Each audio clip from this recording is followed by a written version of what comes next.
என் படிப்பு முடிந்ததுமே என் அம்மாவுக்கு என் திருமணத்தை பற்றிய கவலை வந்துவிட்டது.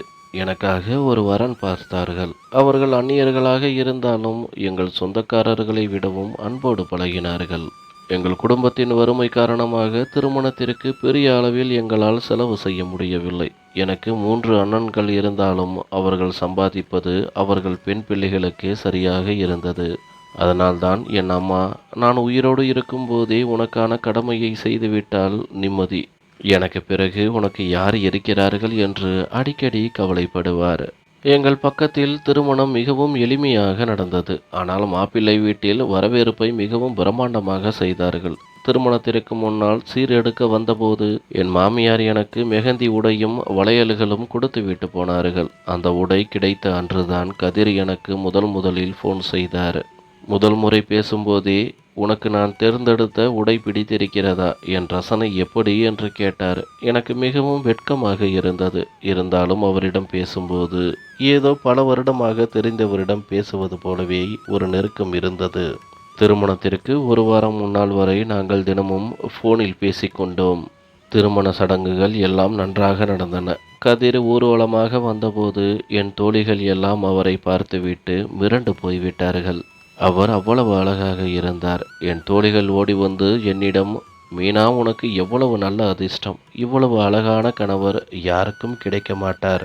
சிலருக்கு தொப்பை இருக்கும், சிலருக்கு முடி இருக்காது. ஆனால் உனக்கு கிடைத்தவர் செம ஹேண்ட்ஸம் என்று சொல்லி சிரித்தார்கள். எனக்கும் பெருமையாக இருந்தது. அதுவரை நான் கதிரை நேரில் பார்த்ததில்லை. ஆனால் என் தோழிகள் வர்ணித்ததை வைத்தே அவர் என் முன்னால் இருப்பது போலவே ஒரு பெருமிதம் கொண்டேன். மனசுக்குள் ஒரு பக்கம் சந்தோஷம், இன்னொரு பக்கம் லேசான பயம். இனி எப்போதும் கதிரோடு இருப்போம் என்ற சந்தோஷம் ஒரு புறம், யாருடைய கண்ணாவது பட்டுவிடுமோ என்ற பயம் மறுபுறம்.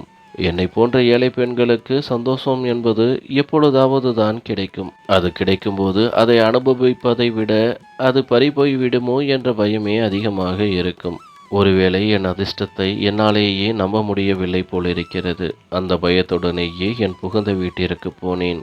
அறையில் மணப்பெண் கோலத்தில் முக்காடு போட்டுக்கொண்டு கதிர் வருவார் என்று காத்து கொண்டிருந்தேன். கதிரோடு சேர்த்து அவர் அண்ணனுக்கும் அன்றுதான் திருமணம் நடந்தது. ஒரே வீட்டில் 2 மணப்பெண்கள் வந்தோம். கதிரின் பெற்றோருக்கு அவர்தான் கடைசி பையன் என்பதால் மிகவும் ஆசையாக திருமணத்தை நடத்தினார்கள். கதிரின் உடன் பிறந்தவர்கள் மொத்தம் 5 பேர். கதவு தட்டும் சத்தம் கேட்டது. கதிர் உள்ளே வந்தார். அவர் என் முக்காட்டை தூக்கிய போது நான் அப்படியே அசந்து போய்விட்டேன். என் தோழிகள் சொன்னது போலவே அவர் கதாநாயகன் போலவே இருந்தார். ஆனால் ஒன்று சொல்வார்கள், நம் இதில் இல்லாத ஒரு விஷயம் எப்போதுமே கண்ணை பறிக்கும் அழகோடுதான் இருக்கும். மறுநாள் வரவேற்பு நிகழ்ச்சியும் சிறப்பாக நடந்தது. கதிர் எனக்கு பரிசு பொருளாக ஒரு தங்க மோதிரம் கொடுத்தார். என் கணவனின் அண்ணன் மனைவியை பார்த்தபோது அவர் கொஞ்சம் விவரமானவர் போல தெரிந்தது. அவர் என்னை ஒரு மாதிரியான பார்வையில் பார்த்தார். அவரும் என்னை போல புது பெண்தான். ஆனால் அவர் பார்வை என்னை மேலிலிருந்து கீழ் வரை எடை போடுவது போல இருந்தது. அவர் என்ன நினைக்கிறார் என்று எனக்கு புரியவில்லை. என் மாமியார் எங்கள் இருவருக்கும் ஒரே மாதிரியான துணிகளைத்தான் எடுத்திருந்தார். நாங்கள் இருவரும் சந்தோஷமாக இருந்தோம். என் அம்மாவும் என் வாழ்க்கையை பார்த்து மிகவும் திருப்திப்பட்டார். ஆனால் சில நாட்களிலேயே அந்த சந்தோஷத்திற்கு திருஷ்டி பட்டுவிட்டது.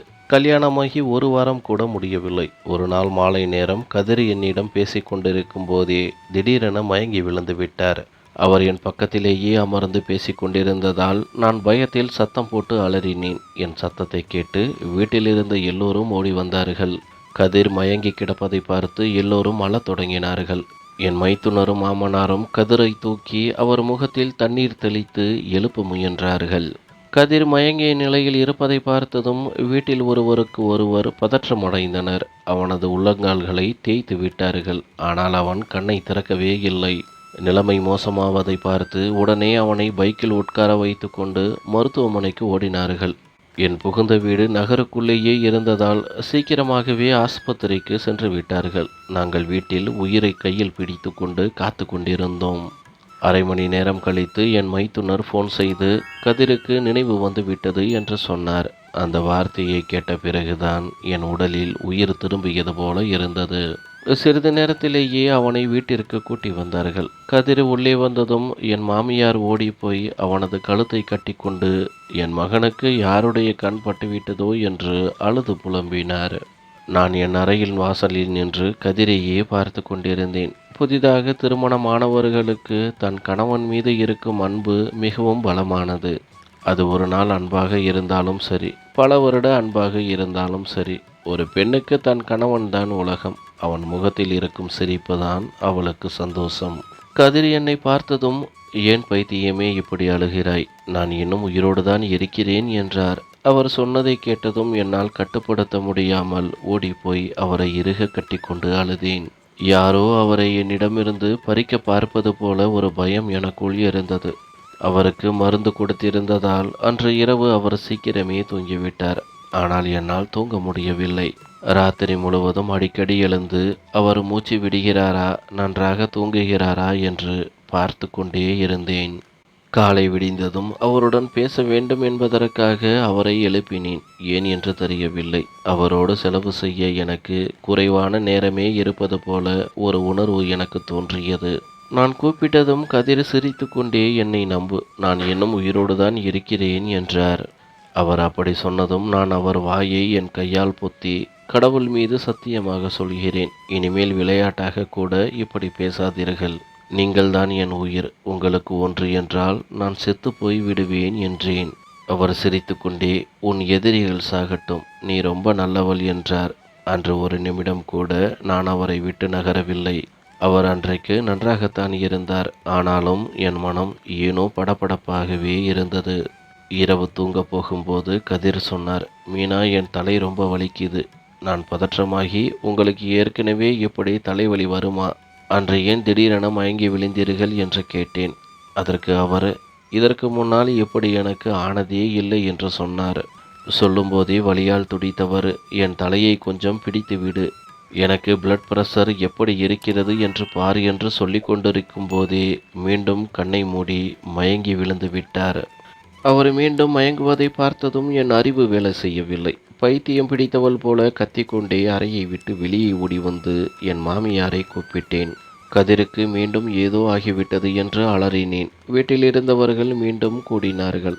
இந்த முறை அவரை ஒரு பெரிய ஆஸ்பத்திரிக்கு கூட்டிச் சென்றார்கள். நானும் வருகிறேன் என்று எவ்வளவோ கெஞ்சினேன். ஆனால் யாரும் என்னை கூட்டிக் கொள்ளவில்லை. என் மாமியார் என்னை அதட்டி, நீ எங்கே வருவாய்? ராத்திரி நேரம், ஆண்கள் பார்த்து கொள்வார்கள் என்று சொல்லிவிட்டு போனார். கதிர் படும் கஷ்டத்தை பார்த்து ஏற்கனவே உடைந்து போயிருந்த எனக்கு மாமியார் இப்படி சொன்னது இன்னும் வேதனையாக இருந்தது. அறைக்கு வந்து தலையணையில் முகம் புதைத்து அழுதேன். என் அம்மாவுக்கு நான் இன்னும் எதையும் சொல்லவில்லை. என் அம்மா எப்போதுமே, கடவுளே என் மகளுக்கு என் தலைவிதியை எழுதிவிடாதே என்று வேண்டிக் கொள்வார். என் அம்மா இளமையிலேயே கணவனை இழந்தவர். கொஞ்ச நேரம் கழித்து மீண்டும் மைத்துனர் ஃபோன் செய்தார். கதிருக்கு நினைவு வந்துவிட்டது. ஆனால் டாக்டர்கள் நிறைய டெஸ்ட் எடுக்க சொல்கிறார்கள். அதனால் வீட்டிற்கு வர லேட்டாகும் என்றார். எனக்கு கதிரை பற்றி மிகவும் கவலையாக இருந்தது. வேறு வழியில்லாமல் என் அம்மாவுக்கு ஃபோன் செய்தேன். கதிரின் உடல்நிலை சரியில்லாததால் என் அம்மாவுக்கு தகவல் சொல்வதுதான் முறை என்று நினைத்து அவருக்கு ஃபோன் செய்தேன். என் அம்மா விஷயத்தை கேட்டதுமே அழத் தொடங்கினார். கடவுளே, என் மகளுக்கு என் தலைவிதியை எழுதிவிடாதே என்று அழுது புலம்பியது என் நெஞ்சை கிழித்தது. அன்று இரவு 11 மணிக்கு கதிரை அழைத்து கொண்டு என் மைத்துனரும் மாமனாரும் வீடு திரும்பினார்கள். அவர்கள் முகம் வாடி போய் இருந்தது. நான் பதற்றத்துடன் அறிக்கையை பற்றி கேட்டபோது, ரிப்போர்ட் வர 2 நாள் ஆகும். ஆனால் நிலைமை கொஞ்சம் ஆபத்தாக இருப்பதாக டாக்டர் சொல்கிறார் என்றார்கள். இதை சொன்னதுமே என் கணவனின் அண்ணன் மனைவி முகத்தை சுளித்து கொண்டு என் மாமியாரை பார்த்து, சிலர் இந்த வீட்டிற்குள் நுழைந்த நேரமே சரியில்லை. ராசி இல்லாதவர்கள் வந்ததால் மற்றவர்களின் சந்தோஷமும் பறி போய்விட்டது என்று என்னை பார்த்து பேசினாள். அவளுக்கும் அப்போதுதான் கல்யாணமாகி இருந்தது. அவளுடைய ஆசைகள் தடைபடுவதால் என் மீது கோபத்தை காட்டினாள். ஆசைகளும் கனவுகளும் எனக்கும் இருந்தது. ஆனால் கடவுள் எழுதியதை யாரால் மாற்ற முடியும்? மறுநாள் என் அம்மா வந்தார்கள். கதிரை பார்த்து அழுது கொண்டே இருந்தார். அப்போது என் மாமியார் என் அம்மாவை காயப்படுத்தும் விதமாக, உன் மகள் ஒரு ராசி இல்லாதவள் என்று முகத்திற்கு நேராக பேசினார். இதை கேட்டு என் அம்மா உடைந்து போய் அங்கிருந்து சீக்கிரமே கிளம்பிவிட்டார்.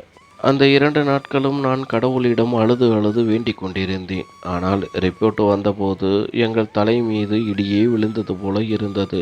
கதிரின் மூளையில் ஒரு கட்டி இருப்பதாக அதில் இருந்தது.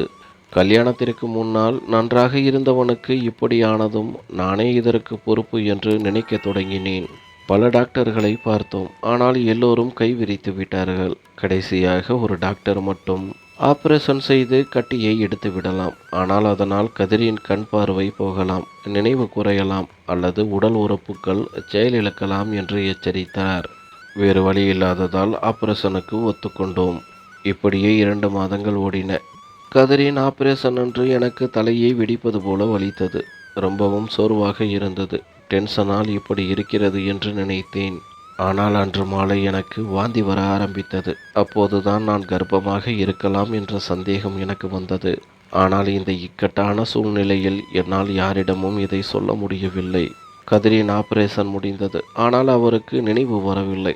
சில நாட்கள் கழித்து கண் விழித்த போது அவரால் சரியாக பேச முடியவில்லை.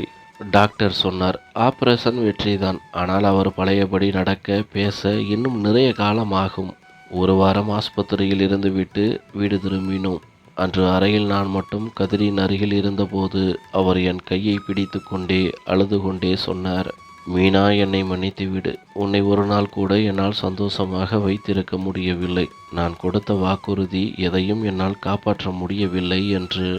அவர் அழுவதை பார்த்து என் இதயம் நொறுங்கியது. ஆனால் நான் அழுதால் அவர் இன்னும் பலவீனமாகி விடுவார் என்பதால் சிரித்து கொண்டே அவருக்கு ஆறுதல் சொன்னேன்.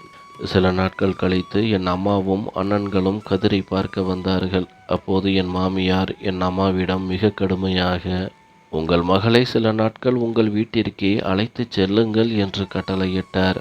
அவர் சொன்ன விதம் எனக்கு எதையும் புரிய வைக்கவில்லை. ஆனால் என் அம்மாவிடம் அவர் பேசிய அந்த தோணி என்னை நடுங்க வைத்தது. என் அம்மா எதையும் மறுத்து பேச முடியாமல் அமைதியாக நின்றார். கதிரை அந்த நிலையில் விட்டுவிட்டு வர எனக்கு மனமே இல்லை. ஆனால் என் மாமியார் சொன்னதை என் அண்ணன்களும் கேட்டுவிட்டதால் அவர்கள் கோபத்தில் என்னை வற்புறுத்தி என் தாய் வீட்டிற்கு அழைத்து வந்து விட்டார்கள். கதிரிடம் ஒரு வார்த்தை கூட பேச அவர்கள் என்னை விடவில்லை. என் பிறந்த வீட்டில் எனக்கு ஒரு நிமிடம் கூட நிம்மதியில்லை. நான் கதிரின் ஃபோனுக்கு பல முறை ஃபோன் செய்தேன். ஆனால் யாரும் எடுக்கவில்லை. கதிரால் பேச முடியாது என்று எனக்கு தெரியும். ஆனால் மற்றவர்களாவது எடுப்பார்கள் என்று பார்த்தேன். அங்கே கதிரிடம் என்னை பற்றி அவர்கள் என்ன சொன்னார்களோ என்று மனம் துடித்தது. சில நாட்கள் நரகமாக போனது. பிறகு நான் என் அம்மாவிடம் கெஞ்சினேன். அம்மா, அண்ணனிடம் சொல்லுங்கள், என்னை கதிரிடம் கொண்டு போய் விடச் சொல்லுங்கள். ஏதோ தவறாக நடப்பது போல் எனக்கு தோன்றுகிறது. அவர் என் கணவர். அவரை பிரிக்க யாருக்கும் உரிமை இல்லை என்று அழுதேன். ஆனால் என் அம்மா சொன்ன பதில் என் நெஞ்சையே உடைத்தது. மீனா, உன் மாமியார் உன்னை ஒரு ராசி இல்லாதவள் என்று முத்திரை குத்திவிட்டாள். அதனால் தான் உன்னை இங்கே அனுப்பிவிட்டாள்.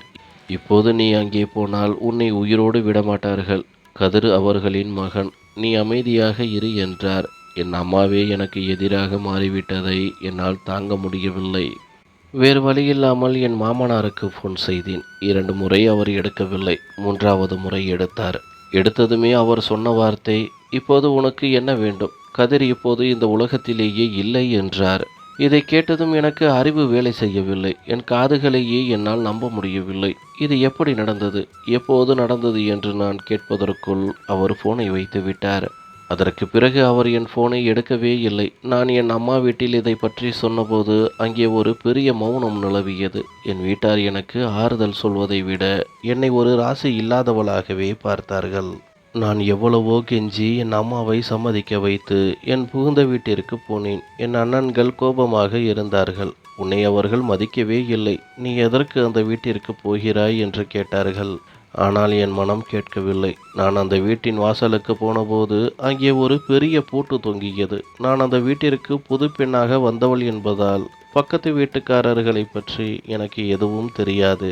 என் அம்மா பக்கத்து வீட்டில் இருப்பவர்களிடம் விசாரித்தார். அவர்கள் அந்த குடும்பம் இந்த வீட்டை காலி செய்துவிட்டு போய்விட்டார்கள் என்று சொன்னார்கள். கதிரை பற்றி கேட்டபோது எங்களுக்கு தெரியாது என்று கைவிரித்து விட்டார்கள். இன்னொரு பக்கத்து வீட்டுக்காரர், நாங்கள் வாடகைக்கு வந்து 1 வாரம்தான் ஆகிறது, எங்களுக்கு அவர்களை பற்றி தெரியாது என்று சொல்லிவிட்டார்கள். என் அம்மா என்னை மீண்டும் வீட்டிற்கு இழுத்து வந்து திட்டினார். அவர்கள் உன்னிடமிருந்து தப்பிக்க நினைக்கிறார்கள். அதனால்தான் இப்படி செய்து விட்டார்கள். கதிர் இறந்து விட்டான். நீ இப்போது விதவை. உன் தாலியை அறுத்துவிட்டு வீட்டை விட்டு வெளியே வராமல் இரு என்றார். நாட்கள் செல்ல செல்ல என் உடல்நிலை இன்னும் மோசமானது. இதை பார்த்த என் அண்ணி, மீனா, ஒருவேளை நீ கர்ப்பமாக இருப்பாயோ? உன் நிலையை பார்த்தால் எனக்கு சந்தேகமாக இருக்கிறது என்றாள். உடனே இன்னொரு அண்ணி, கடவுளே, இப்போது இவள் பொறுப்பே அதிகம். இதில் இன்னொரு குழந்தையை யார் கவனிப்பது என்று சலித்து கொண்டாள். நான் கர்ப்பமாக இல்லையா என்று கூட தெரியாத நிலையிலேயே அவர்கள் அதை பாரமாக நினைத்தார்கள். பிறகு என் அம்மா ஒரு நர்ஸை வீட்டுக்கு கூட்டி வந்தார். அவர் என்னை சோதித்து பார்த்துவிட்டு, மீனா கர்ப்பமாக இருக்கிறார், இது ஒரு நல்ல செய்தி என்று வாழ்த்து சொன்னார். ஆனால் அந்த செய்தியில் எனக்கு எந்த சந்தோஷமும் இல்லை. கதிரே இல்லாத போது இந்த சந்தோஷம் யாருக்காக? என் குழந்தை இந்த உலகத்திற்கு வருவதற்கு முன்பே எல்லோரும் அதை ஒரு பாரமாகத்தான் பார்த்தார்கள். மெல்ல மெல்ல நாட்கள் நகர்ந்தன. நான் ஒரு அழகான ஆண் குழந்தையை பெற்றெடுத்தேன். என் மகன் அப்படியே கதிரை போலவே இருந்தான். அவனை என் மடியில் தூக்கி வைத்தபோது என் கணவரின் நினைவுகள் வந்து கண்ணீர் முட்டியது. கதிரோடு நான் வாழ்ந்தது சில நாட்கள்தான். ஆனால் அந்த நினைவுகளே நான் வாழ காரணமானது. என் மகன் பிறந்த பிறகு என் அண்ணன்கள் அம்மாவிடம் சொன்னார்கள், மீனாவுக்கு வேறு எங்கேயாவது திருமணம் செய்து வைத்து விடுங்கள். ஆனால் என் மனம் அதற்கு ஒத்துக்கொள்ளவில்லை. கதிரை நான் என் கண்களால் பிணமாக பார்க்கவில்லை. அவர் வெள்ளை துணி அணிந்திருப்பதை நான் காணவில்லை. அதனால் அவர் எங்கோ உயிரோடு தான் இருக்கிறார் என்று என் மனம் சொல்லிக்கொண்டே இருந்தது. ஒருவேளை அவர் உயிரோடு இருந்தால் ஏன் எனக்கு ஃபோன் செய்யவில்லை? என் நம்பர் அவரிடம் இருக்கிறதே, நான் நம்பரை மாற்றவே இல்லையே என்ற கேள்விகளும் என் உள்ளத்தை வாட்டியது. என் அம்மா என்னை இரண்டாவது திருமணம் செய்து கொள்ளச் சொல்லி வற்புறுத்தினார். அம்மா, நான் ஒரு பள்ளிக்கூடத்தில் வேலைக்கு சேர்ந்து என் மகனை வளர்த்து கொள்வேன். என் மகன் என்னோடு இருக்கிறான். அவனது நினைவுகளே எனக்கு போதும் என்று நான் உறுதியாக சொல்லிவிட்டேன். மெல்ல மெல்ல நாட்கள் நகர்ந்தன. நான் ஒரு தனியார் பள்ளியில் ஆசிரியராக வேலைக்கு சேர்ந்தேன். என் மகனை பார்த்து கொள்ள ஆள் இல்லாததால் அவனையும் என்னுடனேயே பள்ளிக்கு அழைத்து செல்வேன். இடையில் என் மூத்த அண்ணனுக்கு வேறு ஒரு ஊருக்கு வேலை மாற்றமானது. என் மற்ற 2 அண்ணன்களும் என்னை கண்டுகொள்ளவே இல்லை. அதனால் நான் என் அண்ணனுடன் புதிய ஊருக்கு சென்றேன். என் அம்மா மட்டும் பழைய வீட்டிலேயே தங்கிவிட்டார். அந்த புதிய ஊர் மிகவும் அழகாக இருந்தது. பழைய ஊரின் கசப்பான நினைவுகள் அதிகம் இருந்ததால் இந்த புதிய ஊர் எனக்கு ஒரு நிமிடம் நிம்மதியை கொடுத்தது. எனக்கு ஏற்கனவே டீச்சிங் அனுபவம் இருந்ததால் அண்ணன் வீட்டிற்கு அருகிலேயே இருந்த ஒரு தனியார் பள்ளியில் வேலை கிடைத்தது. அந்த பள்ளியின் தலைமை ஆசிரியர் மிகவும் நல்லவர். என் மகன் இப்போது 4ஆம் வகுப்பு படித்து கொண்டிருந்தான். மேடம் என் மகனிடம் மிகுந்த அன்பு காட்டினார். என் கதையை கேட்ட பிறகு என் மீது இன்னும் அதிக அக்கறை காட்டினார். பகலில் பள்ளி வேலை, மாலையில் குழந்தைகளுக்கு டியூஷன் என்று என் நாட்கள் ஓடின. ஆனால் கதிரை நினைக்காத ஒரு நாள் கூட என் வாழ்க்கையில் இல்லை.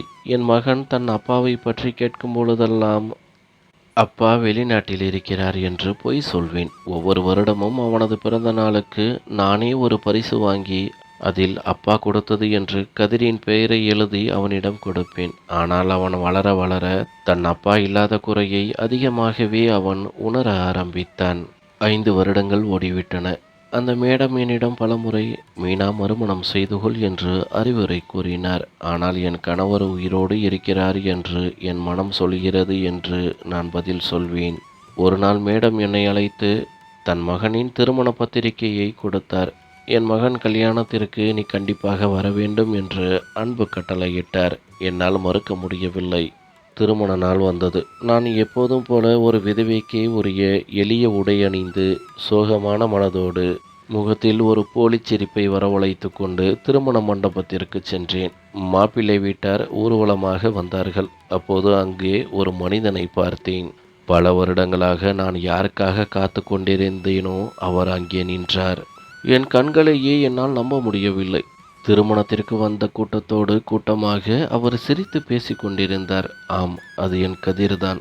என் கதிர் என் முன்னால் நின்று கொண்டிருந்தார். திடீரென அவர் பார்வை என் மீது விழுந்தது. என்னை பார்த்த அடுத்த நொடி அவர் முகமே அப்படியே மாறிவிட்டது. நான் அதிர்ச்சியில் அப்படியே உறைந்து நின்றேன். என் இதய துடிப்பு நின்று விடுவது போல இருந்தது. இன்று என் நம்பிக்கை ஜெயித்து விட்டது. அவர் உயிரோடு தான் இருக்கிறார். எந்த நம்பிக்கை என்னை இத்தனை காலம் உயிர் வாழ வைத்ததோ அந்த நம்பிக்கை இன்று நிஜமாகி என் கண் முன்னால் கதிர் நின்றார். அந்த திருமண மண்டபத்தில் என்னால் அவரிடம் எதுவும் பேச முடியவில்லை. சடங்குகள் முடியும் வரை என் மனதை கல்லாக்கி கொண்டு காத்திருந்தேன். அவர் என்னை பார்த்த விதத்திலிருந்தே அவரும் என்னிடம் பேச துடிக்கிறார் என்பது எனக்கு புரிந்தது. முகூர்த்தம் முடிந்து கிளம்பும்போது என் மகனை ஒரு பக்கம் இருக்கச் சொல்லிவிட்டு நான் கதிரிடம் சென்றேன். அவர் சட்டையை பிடித்து உலுக்கி, ஏன் இத்தனை காலம் என்னை ஏமாற்றினீர்கள் என்று கேட்க துடித்தது என் உள்ளம்.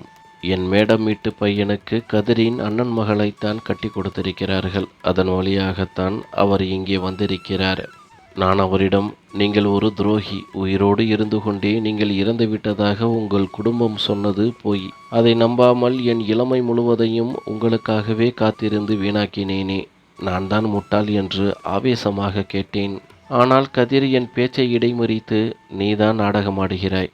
நோயாளியான என்னை அதே நிலையில் விட்டுவிட்டு உன் அம்மா வீட்டிற்கு ஓடிப்போனவள் நீ. உடல் நலமில்லாத கணவனோடு என்னால் வாழ முடியாது. அவன் எப்போது சாவான் என்று யாருக்கு தெரியும் என்று சொல்லிவிட்டு நீயாகத்தானே போனாய். என் குடும்பத்தினர் எவ்வளவோ கெஞ்சியும் நீ கேட்கவில்லை என்று அவர்கள் சொன்னார்கள் என்றார். அவர் சொன்னதை கேட்டு எனக்கு ஆத்திரம் வந்தது. எல்லாம் போய் நீங்களும் உங்கள் குடும்பமும் உண்மையானவர்களாக இருந்திருந்தால் ஏன் வீட்டை பூட்டிவிட்டு ஓடினீர்கள் என்று கேட்டேன். அதற்கு அவர், நாங்கள் வீட்டை காலி செய்தது உண்மைதான். அந்த வீட்டில் இருந்தால் என் நோய் குணமாகாது என்று ஒரு ஜோசியர் சொன்னார். அதோடு அண்ணனுக்கும் இந்த ஊருக்கு வேலை மாற்றமாகிவிட்டது. உன் நினைவுகளை சுமக்க பிடிக்காமல் தான் நான் அந்த ஊரை விட்டே வந்தேன் என்றார். அப்போது என் மகன் பின்னால் இருந்து என்னை அம்மா என்று கூப்பிட்டான். அதை கேட்ட கதிர் கேலியாக சிரித்து, பார்க்க போனால் நீதான் இரண்டாவது கல்யாணம் செய்து கொண்டிருக்கிறாய். நான் உனக்கு விவாகரத்தும் கொடுக்கவில்லை, நானும் சாகவில்லை. அதற்குள் எப்படி நீ இன்னொருவனை மணமுடித்தாய் என்று கேட்டார். நான் என் மகனின் கையை பிடித்து அவர் முன்னால் நிறுத்தினேன். இவனை நன்றாக பாருங்கள், இவன் உங்கள் அச்சு அசல் இல்லையா? இவன் உங்கள் மகன் என்றேன். கதிர் அதிர்ச்சியுடன் என் மகனை பார்த்தார். உடனே அவனை தூக்கி அணைத்து கொண்டு தன்னோடு வருமாறு அழைத்தார். ஆனால் நான் அதற்கு சம்மதிக்கவில்லை. அதற்கு பிறகு கதிர் பலமுறை என் வீட்டிற்கு வந்து மன்னிப்பு கேட்டார். அவர் குடும்பத்தாரையும் அழைத்து வந்து சமாதானம் பேசினார். ஆனால் நான் அவருடன் செல்ல மறுத்துவிட்டேன். ராசி இல்லாதவள், விதவை என்ற வசவு சொற்களை நான் வாழ்நாள் முழுவதும் சுமந்தேன்.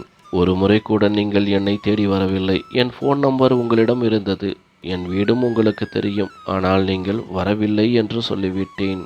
உண்மையில் கதிர் வேறு ஒரு திருமணம் செய்திருந்தார். அவருக்கு 3 பெண் குழந்தைகள் இருந்தனர். அவருக்கு இப்போது ஆண் வாரிசு தேவைப்பட்டது. அதற்காகத்தான் அவர் என் மகனை தேடி வந்தார். அவரிடம் நான் சொன்னேன், என் வாழ்க்கை பாதி முடிந்துவிட்டது. கடவுள் எனக்கு என் மகன் என்ற ஒரு பெரிய துணையை தந்துவிட்டார். இவனை வைத்தே என் காலத்தை கழிப்பேன். என்னை ராசி இல்லாதவள் என்று சொல்லி ஒதுக்கிய உங்கள் குடும்பத்தோடு நீங்கள் வாழுங்கள், என்னை நிம்மதியாக விடுங்கள் என்று அனுப்பிவிட்டேன். என் மகன் என் தவிப்பை பார்த்தவன். அதனால் அவன் தன் அப்பாவை பார்க்க கூட விரும்பவில்லை. அவர் உன் அப்பா, நீ போய் பார் என்று நான் சொல்லியும் அவன் மறுத்துவிட்டான். என் காதல் கடைசி வரை முழுமையடையாமலேயே போய்விட்டது.